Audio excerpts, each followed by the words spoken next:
Hello dear friends, I am Professor Sachin Kothaude. In this video, I am going to discuss the basics of solubility. So let us start.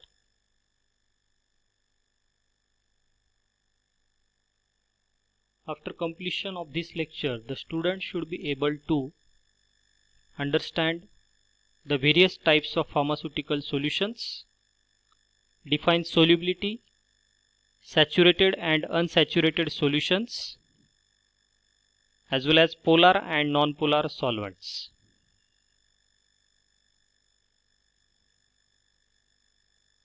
Solubility, it can be defined in the two ways, quantitative way and qualitative way. In quantitative way, solubility can be defined as the concentration of solute in a saturated solution at certain temperature.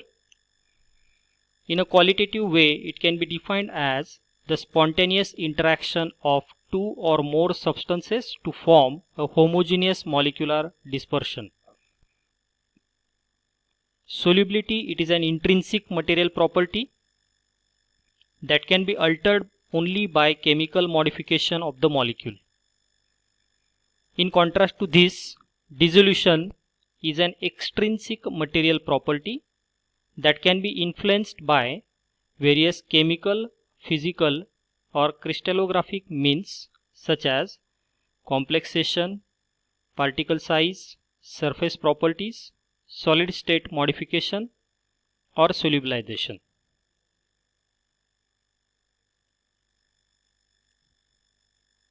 After understanding the phenomenon of solubility, it helps the pharmacist to select the best solvent for a drug or mixture of drugs, overcome the problems arising during preparation of pharmaceutical solutions, have the information about the structure and intermolecular forces of the drug.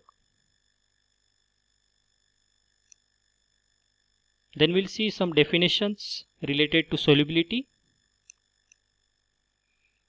First of all, we'll see true solution.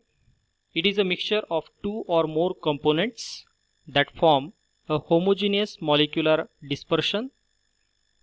The components are referred to as solute and solvent. Next is the solute. It is the dissolved agent. It is the less abundant part of the solution. Then solvent. It is the component in which the solute is dissolved. It is the more abundant part of the solution. Saturated solution. It is the one in which equilibrium is established between dissolved and undissolved solute at definite temperature. The next, unsaturated solution. It is also called as subsaturated solution.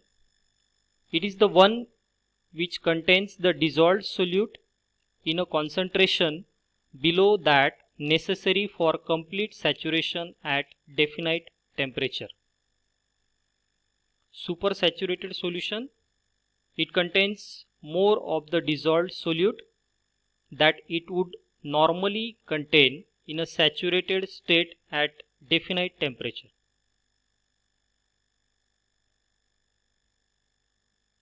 Then solubility expressions. Solubility, it can be expressed in different terms like molarity, normality, molality, mole fraction and percentage, like percent weight by weight, percent weight by volume and percent volume by volume.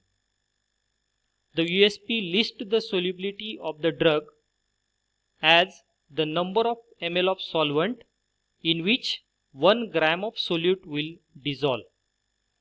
For example, 1 gram of boric acid dissolves in 18 ml of water and in 4 ml of glycerin.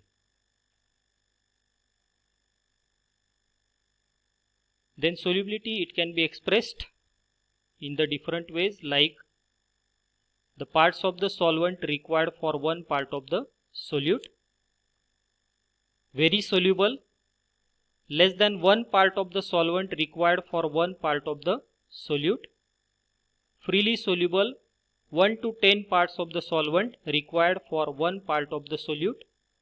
Soluble, 10 to 30 parts of the solvent required for 1 part of the solute. Sparingly soluble, 30 to 100 parts of the solvent required for 1 part of the solute. Slightly soluble, 100 to 1000 parts of the solvent required for 1 part of the solute. Very slightly soluble, 1000 to 10,000 parts of the solvent required for 1 part of the solute. Practically insoluble, greater than 10,000 parts of the solvent required for 1 part of the solute. Hope so you like this content. Subscribe the channel. Thank you.